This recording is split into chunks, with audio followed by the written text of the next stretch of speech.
नमस्कार, मैं हूं कोमल शर्मा और आप देख रहे हैं न्यूज 21 मॉर्निंग बुलेटिन में स्वागत है आपका। शुरुआत करते हैं खबरों की। कोटड़ी तहसील के आकोला चांदगढ़ क्षेत्र में बनास नदी की प्रस्तावित लीज में अवैध गतिविधियां चरम पर है। ठेकेदार द्वारा नियमों को ताक पर रखकर ओवरलोड गाड़ियां चलाई जा रही है। एक ही रवाना परमिट पर दो दो चक्कर लगाकर रोजाना लाखों रुपए के राजस्व की चोरी की जा रही है। हैरानी की बात यह है कि पुलिस गश्त के बावजूद दिन रात अवैध परिवहन जारी है। निर्धारित दरों के विपरीत 700 रुपए प्रति टन के हिसाब से बजरी बेची जा रही है। ग्रामीणों ने आरोप लगाया कि ओवरलोडिंग छिपाने के लिए जेसीबी से बजरी को दबाया जाता है। आज आक्रोशित ग्रामीणों ने एक ओवरलोड गाड़ी पकड़कर बडलियास थाना पुलिस के हवाले की। अब देखना यह है कि ये प्रशासन इस माफिया तंत्र और ठेकेदार पर कब ठोस कार्यवाही करता है। चांदगढ़ से रामलाल जाट की रिपोर्ट। मादक पदार्थ तस्करी के विरुद्ध चित्तौड़गढ़ जिला पुलिस ने कड़ा रुख अपनाते हुए सोमवार को भारी मात्रा में जब्तशुदा नशीले पदार्थों को नष्ट किया। जिले के 9 पुलिस थानों में दर्ज 30 अलग अलग प्रकरणों में जब्त 50 क्विंटल से अधिक अवैध अफीम, डोडा चूरा और गांजे का निस्तारण किया गया। न्यायालय के आदेश और भौतिक सत्यापन के बाद औषधि व्यवन समिति की निगरानी में ये कार्यवाही निम्बाहेड़ा स्थित वंडर सीमेंट वर्क की कीलन भट्टी में की गई। इस दौरान कपासन थाने में जब्त 10 क्विंटल से अधिक गांजे का निस्तारण रेंज आईजीपी की विशेष उपस्थिति में हुआ। पुलिस की इस कार्यवाही से तस्करों के बीच कड़ा संदेश गया है। नष्ट किए गए इन मादक पदार्थों की बाजार में भारी कीमत आकी गई है। निम्बाहेड़ा से ब्यूरो रिपोर्ट।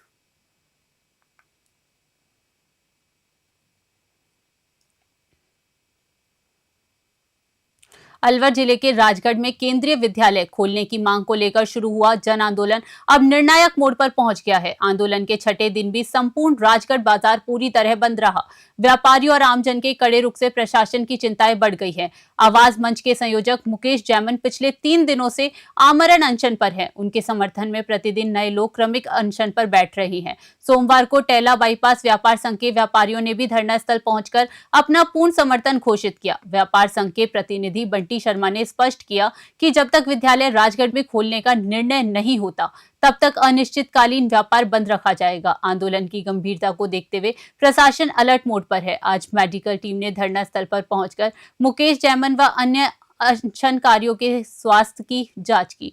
क्रमिक अनशनकारी धर्मचंद सैनी ने बताया कि ये लड़ाई राजगढ़ के बच्चों के भविष्य की है और इससे पीछे हटने का सवाल ही नहीं उठता।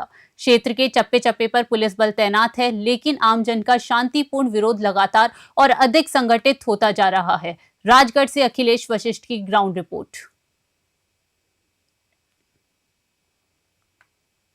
हमारा जो केवी है राजगढ़ से दलालपुरा रहने के लिए शिफ्ट कर दिया गया है। उसके आए हैं, उसके लिए हमारे श्री केजी जैमन साहब बैठे हैं। हम उनके समर्थन के लिए आए हैं।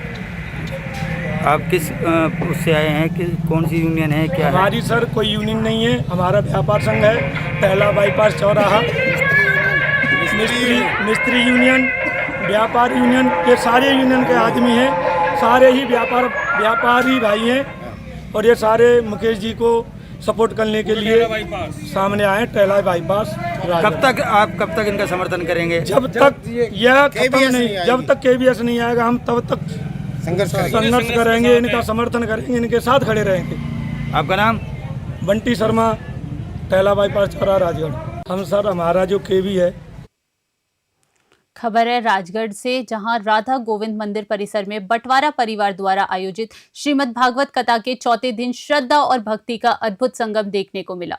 कथा के दौरान जैसे ही भगवान श्री कृष्ण के जन्मोत्सव का प्रसंग आया, पूरा पंडाल नंद के आनंद भयो जय कन्हैया लाल की के जयकारों से गूंज उठा। कथा व्यास अमन ने अपने ओजस्वी मुखरविंद से समुद्र मंथन, वामन अवतार और राम अवतार की कथाओं के साथ साथ कृष्ण जन्म की दिव्य लीला का सजीव चित्रण किया। उन्होंने बताया कि भगवान ने कंस के अत्याचारों से मुक्ति और धर्म की स्थापना के लिए कारागार में अवतार लिया। कथावाचक ने भावपूर्ण शैली में समझाया कि कैसे जन्म के समय चमत्कारित रूप से कारागार के ताले खुल गए और वासुदेव बालक कृष्ण को यमुना पार कर गोकुल छोड़ आए। कृष्ण जन्मोत्सव के दौरान श्रद्धालुओं ने जमकर नृत्य किया और एक दूसरे को बधाई दी। पूरा वातावरण भजनों की स्वर लहरियों से भक्तिमय हो गया। कथा के अंत में पुनीत बटवाड़ा सहित अन्य यजमानों ने आरती उतारी और क्षेत्र की सुख समृद्धि की कामना की। राजगढ़ से अखिलेश वशिष्ठ की रिपोर्ट।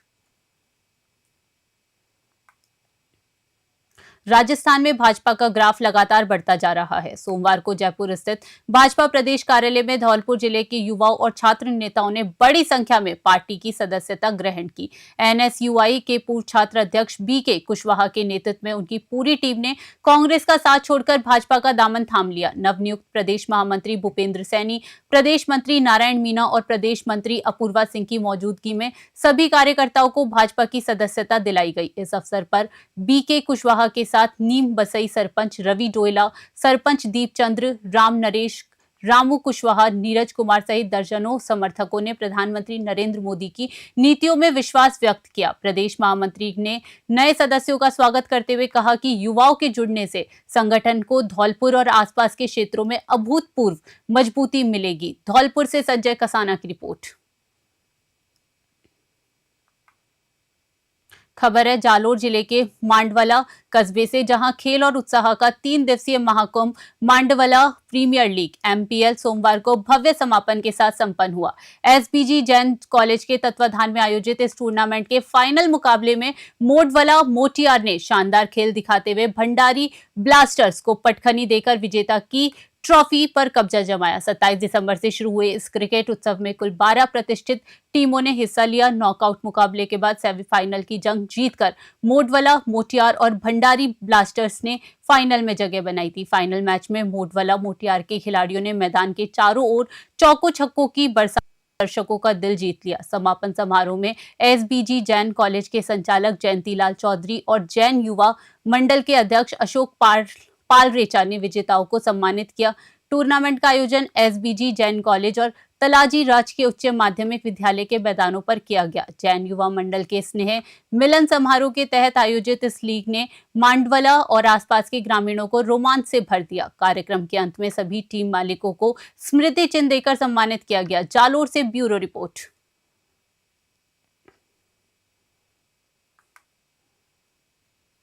खबर है धौलपुर जिले से, जहां कोतवाली थाना क्षेत्र में मंगलवार को एक सनसनीखेज मामला सामने आया है। शेरगढ़ किले के पास स्थित एक 50 फीट गहरे गड्ढे में 34 वर्षीय युवक का शव मिलने से इलाके में हड़कंप मच गया। मृतक की पहचान दोनारी निवासी रविकांत पुत्र सोरेन सिंह के रूप में हुई है, जो पिछले 2 दिनों से लापता था।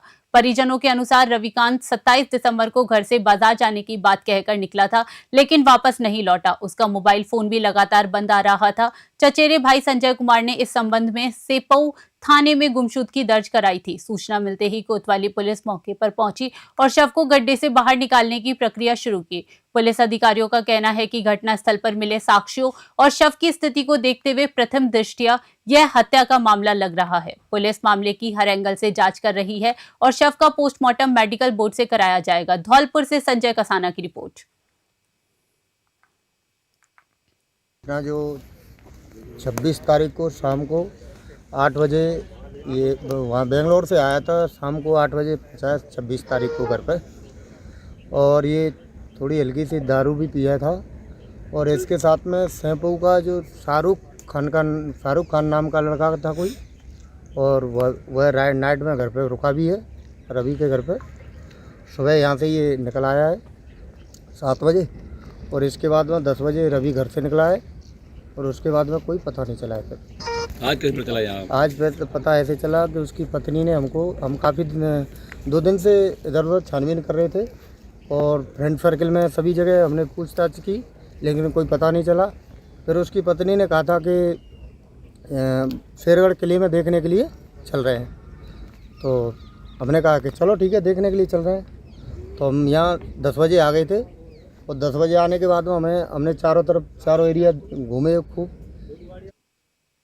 समाज सेवा के क्षेत्र में मिसाल पेश करने वाले बांसु रोटी बैंक के संचालक डॉक्टर आर.सी. यादव को नेपाल की राजधानी काठमांडू में आयोजित वैश्विक शांति समरसता सम्मेलन में प्रतिष्ठित एशिया कॉन्टिनेंट अवार्ड से नवाजा गया है। 25 देशों के प्रतिनिधियों की उपस्थिति में उन्हें ये सम्मान सामाजिक सेवाओं और सड़क हादसों में घायलों की जान बचाने के उनके अनुकरणीय कार्यों के लिए दिया गया है। समारोह में नेपाल के प्रथम उपराष्ट्रपति महामहिम न्यायमूर्ति परमानंद झा और उप प्रधानमंत्री राजेंद्र सिंह महतो ने डॉक्टर यादव को यह अवार्ड प्रदान किया। इस अंतर्राष्ट्रीय मंच पर नेपाल की लोकसभा उपाध्यक्ष इंद्र राणा मगर, नई दिल्ली की रोमा इंटरनेशनल कल्चर यूनिवर्सिटी के चांसलर डॉक्टर हुकुम चंद गणेशिया सहित कई देशों के राजदूत और विशिष्ट अतिथि मौजूद रहे।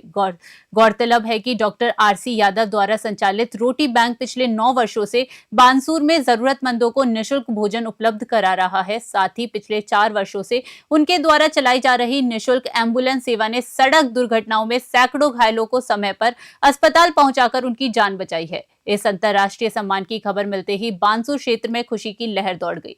स्थानीय नागरिकों और सामाजिक संगठनों ने इसे राजस्थान के लिए एक बड़ी उपलब्धि बताया है। बानसूर से सतीश शर्मा की स्पेशल रिपोर्ट।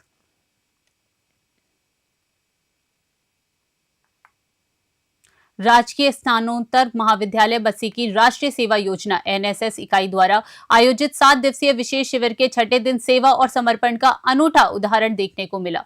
एनएसएस के ध्येय वाक्य मैं नहीं आप को चरितार्थ करते हुए स्वयंसेवकों ने इस क्षेत्र के बेघर और बेसहारा घुमंतु परिवारों को गर्म वस्त्र वितरित किए। कार्यक्रम अधिकारी डॉक्टर शिवराज सिंह ने बताया कि भीषण सर्दी को देखते हुए महाविद्यालय के स्टाफ, स्थानीय भामाशाहों और विद्यार्थियों के सहयोग से कपड़े एकत्रित किए गए थे। इन वस्त्रों को जरूरतमंद परिवारों तक पहुंचाया गया ताकि इन्हें कड़कड़ाती ठंड से राहत मिल सके। इस पुनीत कार्य में समाजसेवी के बलेसरा, मुकेश भाकरी, अरमान, निशु, अशोक, आशका, अमित और कविता सहित कई स्वयंसेवकों ने सक्रिय भूमिका निभाई। महाविद्यालय प्रशासन के अनुसार पिछले 1 सप्ताह से चल रही इस सेवा शिविर का मंगलवार 30 दिसंबर को 7वां और अंतिम दिन है। समापन समारोह के दौरान शिविर की गतिविधियों की समीक्षा की जाएगी। बस्सी से रामफूल मीणा की खास रिपोर्ट। टोंक जिले की निवाई पंचायत समिति की ग्राम पंचायत बड़ा गांव की सरपंच पिंकी सांखला के विरुद्ध लगाए गए भ्रष्टाचार के आरोपों को लेकर नया मोड़ सामने आ गया है। सोमवार को बड़ी संख्या में ग्रामवासियों ने जिला कलेक्टर टोंक को मेजरनामा ज्ञापन सौंपकर इन आरोपों को पूरी तरह निराधार और राजनीतिक रंजिश का हिस्सा बताया। ग्रामीणों ने ज्ञापन में स्पष्ट किया कि वर्ष 2020 से अब तक सरपंच पिंकी सांखला के कार्यकाल में ऐतिहासिक विकास कार्य हुए हैं। सभी कार्य ग्राम सभा की सर्वसम्मति से किए गए हैं, जिनका पूरा रिकॉर्ड और कैशबुक विधिवत संचालित है। ग्रामीणों का कहना है कि पिछले 5 वर्षों से न तो कोई विवाद हुआ और न ही सरकारी धन के दुरुपयोग का कोई मामला सामने आया है। ज्ञापन में उल्लेख किया गया कि आंगनवाड़ी सहायिका पद पर चयन निरस्त होने के मामले में कुछ लोग सरपंच और उनके पति विनोद सांखला को बेवजह निशाना बना रहे हैं, जबकि ये निर्णय जिला परिषद के मुख्य कार्यकारी अधिकारी द्वारा लिया गया था। ज्ञापन देने वालों में शंकर गुजर, बद्रीलाल, रामलाल रेगर, अमित खिची, हरजीलाल, रतनलाल, मुकेश बैरवा, शिवराज सैनी सहित सैकड़ों ग्रामीण शामिल रहे। ग्रामीणों ने जिला प्रशासन से मांग की है कि झूठी शिकायतों पर जनप्रतिनिधि की छवि खराब करने वालों के खिलाफ निष्पक्ष जांच कर सख्त कार्यवाही की जाए। निवाई से ब्यूरो रिपोर्ट। खबर है अजमेर जिले से, जहां एक निजी फाइनेंस कंपनी द्वारा दस्तावेजों के दुरुपयोग और फर्जीवाड़े का सनसनीखेज मामला सामने आया है। पहले बिजनेस लोन दिलाने और फिर उन्हीं कागजों के आधार पर पीड़ित की जानकारी के बिना 2 पुरानी कारों को फाइनेंस करने के आरोप में पीड़ित ने अजमेर एसपी वंदिता राणा से गुहार लगाई है। ग्राम जोतायो निवासी पीड़ित नरेंद्र कुमार बैरवा ने बताया कि उसने पूर्व में एक प्राइवेट कंपनी से बिजनेस लोन लिया था। पीड़ित का आरोप है कि हिंदुजा लीलैंड और पिंक सिटी फाइनेंस कंपनी के मालिक व अन्य कर्मचारियों ने मिलीभगत कर उसके दस्तावेजों का गलत इस्तेमाल किया। पीड़ित की सहमति और जानकारी के बिना ही उसके नाम पर 2 पुरानी कारें फाइनेंस कर दी गई। धोखाधड़ी का एहसास होने पर पीड़ित सोमवार को एसपी दफ्तर पहुंचा और पूरे प्रकरण की निष्पक्ष जांच व दोषियों की गिरफ्तारी की मांग की। पुलिस ने मामले की गंभीरता को देखते हुए शिकायत दर्ज कर जांच शुरू कर दी है। अजमेर से सीताराम गहलोत की रिपोर्ट। कितना हुआ आपके साथ? सर मैंने 2024 में मैंने pink city finance company Vijaynagar शाखा को 2 कर्मचारी है, दीपक वैष्णव और विनोद खरोल को लोन के लिए आवेदन किया था, बिजनेस लोन के लिए। उन्होंने मुझे यूनिटी स्मॉल फाइनेंस बैंक से 6 लाख का लोन दिलाया।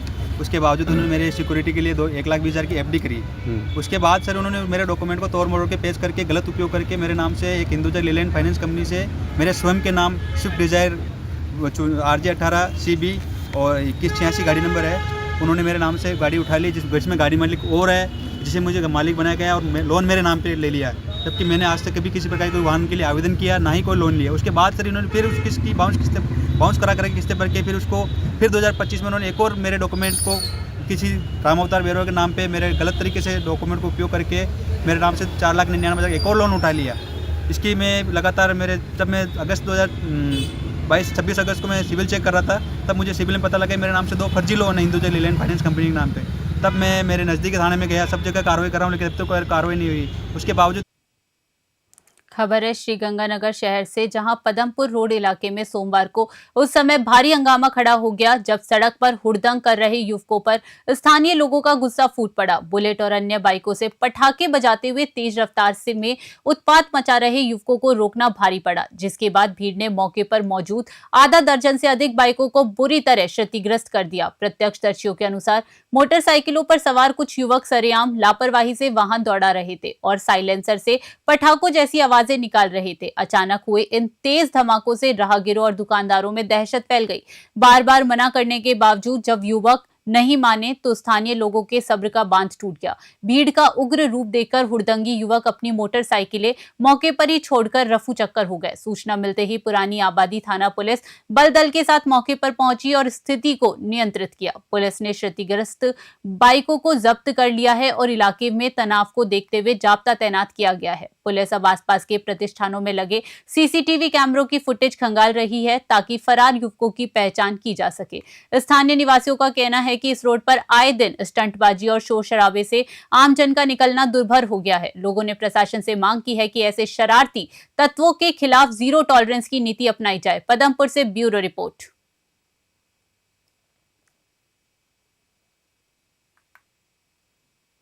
भारतीय जनता पार्टी द्वारा संगठन को धार देने के लिए किए गए नए बदलावों के तहत पूर्व केंद्रीय मंत्री और पूर्व सांसद निहाल चंद मेघवाल को भाजपा अनुसूचित जाति एससी मोर्चा का प्रदेश अध्यक्ष नियुक्त किया गया है। इस घोषणा के साथ ही श्रीगंगानगर जिले के श्री विजयनगर क्षेत्र में भाजपा कार्यकर्ताओं और समर्थकों में भारी उत्साह छा गया है। नियुक्ति की खबर मिलते ही श्री विजयनगर के प्रमुख चौराहों पर कार्यकर्ता एकत्रित हुए और जमकर आतिशबाजी की। कार्यकर्ताओं ने निहाल चंद मेघवाल जिंदाबाद और भारतीय जनता पार्टी के समर्थन में जमकर नारे लगाए। इस दौरान एक दूसरे का मुंह मीठा कराकर जीत की बधाई दी गई। स्थानीय भाजपा नेताओं और कार्यकर्ताओं ने इस नियुक्ति पर पार्टी नेतृत्व का आभार जताते हुए कहा कि निहाल चंद मेघवाल का लंबा राजनीतिक अनुभव और संगठनात्मक पकड़ पार्टी के लिए मील का पत्थर साबित होगी। उनके नेतृत्व में अनुसूचित जाति मोर्चा न केवल प्रदेश भर में सक्रिय होगा बल्कि समाज के अंतिम छोर तक पार्टी की नीतियों को प्रभावी ढंग से पहुंचाया जाएगा। श्री विजयनगर से जय किशन की रिपोर्ट।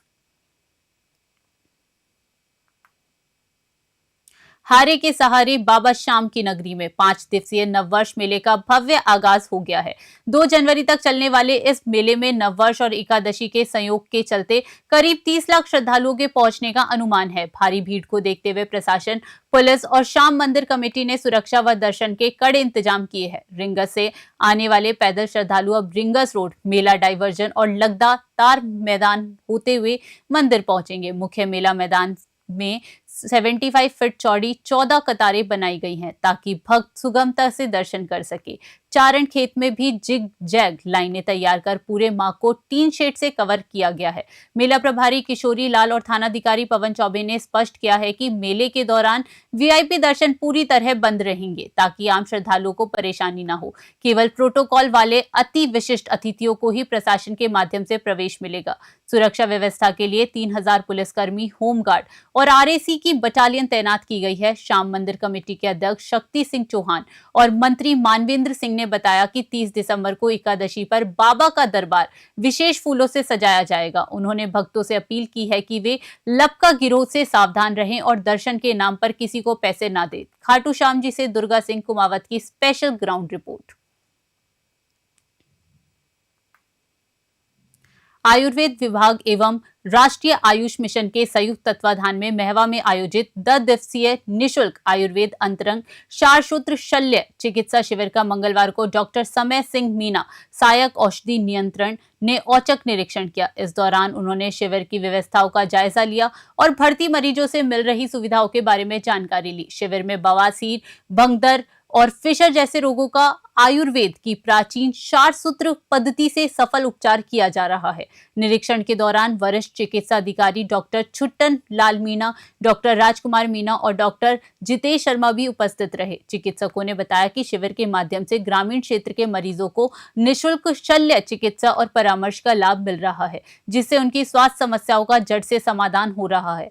सहायक औषधि नियंत्रण डॉक्टर समय सिंह मीणा ने शिविर के सफल संचालन की सराहना करते हुए कहा कि राष्ट्रीय आयुष मिशन के तहत ऐसे आयोजनों से आमजन का आयुर्वेद के प्रति विश्वास बढ़ा है। शिविर में मरीजों के लिए दवाइयां और अन्य सुविधाएं पूरी तरह निःशुल्क प्रदान की जा रही है। महवा से रवि कुमार शर्मा की रिपोर्ट।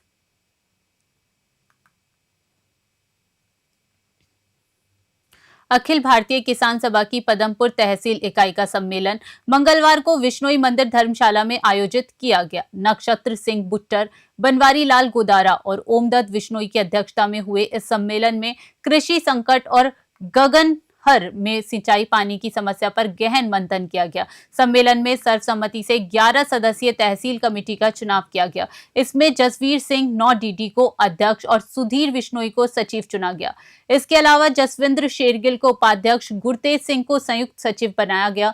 कमेटी में सुखबीर सिंह फौजी, जसमीत सिंह, मास्टर बलवीर सिंह, गुरदेव सिंह बराड़, महेंद्र भूकर, ओमदत्त विश्नोई और छिंदर सिंह को सदस्य मनोनीत किया गया। जिला अध्यक्ष अमतेंद्र सिंह क्रांति ने गगनहर में जनवरी माह में प्रस्तावित बंदी को किसान विरोधी करार दिया। उन्होंने कहा कि जब फसलों को पानी की सर्वाधिक जरूरत है तब सरकार बंदी थोप रही है। महासचिव गुरुचरण सिंह मोड़ ने केंद्र और राज्य सरकार की नीतियों की आलोचना करते हुए कहा कि बीज और बिजली विधेयक जैसे फैसले खेती को संकट में डाल रहे हैं। जिला प्रवक्ता रविंद्र तरखान ने बताया कि आगामी 11 जनवरी को बीज बायना में जिला सम्मेलन आयोजित किया जाएगा। इस सम्मेलन में पूर्व विधायक बलवान पूनिया, पूर्व केंद्रीय किसान कौंसिल सदस्य शयोपत मेघवाल और राज्य उपाध्यक्ष राम प्रसाद जांगिड़ शिरकत करेंगे। जिले भर से करीब 120 चुनिंदा प्रतिनिधि इसमें भाग लेंगे। पदमपुर से मंगत राम वर्मा की रिपोर्ट। रायसिंह नगर रेलवे स्टेशन पर ट्रेनों की कमी और यात्री सुविधाओं के अभाव को लेकर मंगलवार को शहरवासियों का गुस्सा फूट पड़ा। भामाशाह जेठमल सेठिया के नेतृत्व में बड़ी संख्या में नागरिकों ने रेलवे स्टेशन मास्टर के माध्यम से मंडल रेल प्रबंधक DRM के नाम ज्ञापन सौंपकर रेल सेवाओं में विस्तार की मांग की। ट्रेनों के साथ साथ ज्ञापन में स्टेशन की सुरक्षा व्यवस्था को लेकर भी चिंता जताई गई।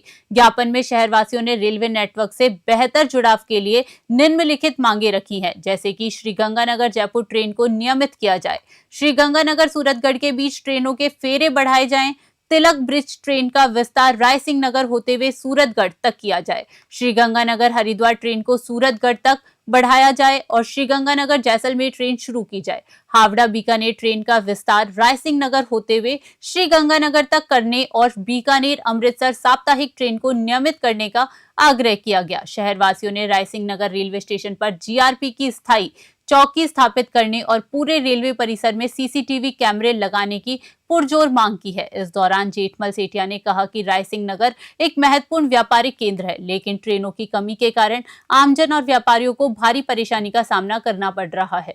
रायसिंह नगर से राजू शर्मा की रिपोर्ट।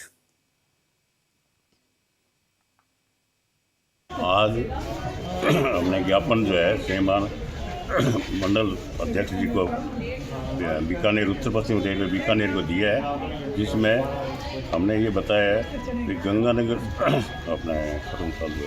गंगानगर से जयपुर झालावाड़ वाया रायसिंह नगर को नियमित करने बाबत। नंबर 2, ऋषिकेश हरिद्वार से गंगानगर से छूटछोड़ तक की करने बाबत। तिलक ब्रिज श्री गंगानगर से वाया रायसिंह नगर से सूरतगढ़ तक विस्तारित करने बाबत। सूरतगढ़ से गंगानगर से दोपहर को एक लोकल ट्रेन दी जाए। श्री गंगानगर से जैसलमेर वाया रायसिंह नगर से नियमित ट्रेन चलाने की अनुमति प्रदान की जाए। हावड़ा ट्रेन जो बीकानेर से गंगानगर वाया रायसिंह नगर तक विस्तार किया जाए। तूफान महल श्री गंगानगर जो काफ़ी टाइम से बंद हो चुकी है तो पुनः चलाए जाए। बीकानेर से अपने ट्रेन को भी फेरे बढ़ाए जाए। हमारा ज्ञापन देकर अनुरोध है कि इनको सबको नियमित चलाई जाए। लोक आस्था के प्रतीक सिद्धपीठ गोगामेडी में नववर्ष के उपलक्ष्य में 5 दिवसीय मिनी मेले का भव्य शुभारंभ हो गया है। 29 दिसंबर से शुरू हुआ ये मेला 2 जनवरी 2026 तक चलेगा। मेले को लेकर श्रद्धालुओं में भारी उत्साह है और विशेषकर 1 जनवरी को यहाँ लाखों भक्तों की भीड़ जुटने की उम्मीद है। मेले में इस बार आकर्षण का केंद्र 30 दिसंबर को शाम 4 बजे निकलने वाली शोभा यात्रा होगी। गोरख टीला से श्री गोगाजी मंदिर तक पहली बार इस तरह की भव्य शोभा यात्रा का आयोजन किया जा रहा है। इसके साथ ही 30 और 31 दिसंबर को आयोजित होने वाली विशाल भजन संध्या में प्रदेश भर के प्रसिद्ध कलाकार बाबा के भजनों का गुणगान करेंगे। देवस्थान विभाग के सहायक आयुक्त ओम प्रकाश ने बताया कि मंदिर को आकर्षक और रोशनी और फूलों से सजाया गया है। श्रद्धालुओं की सुविधा के लिए निःशुल्क रैन बसेरे, पेयजल चिकित्सा और सुगम दर्शन की व्यवस्था की गई है। भीड़ प्रबंधन और सुरक्षा के लिए चप्पे चप्पे पर सीसीटीवी कैमरे लगाए गए हैं और भारी पुलिस जाब्ता तैनात किया गया है। गोगामेडी का ये मेला न केवल धार्मिक आस्था का केंद्र है बल्कि सांप्रदायिक सौहार्द और सामाजिक एकता की मिसाल भी है। विभिन्न धर्मों के लोग यहाँ बाबा के दर पर शीश नवाते हैं। प्रशासन ने अपील की है कि श्रद्धालु शांति और स्वच्छता बनाए रखते हुए भक्ति का आनंद ले। हनुमानगढ़ से विनोद चौधरी की रिपोर्ट। फिलहाल के लिए मॉर्निंग बुलेटिन में इतना ही। देश विदेश की बड़ी खबरों के लिए बने रहे न्यूज़ 21 पे। नमस्कार।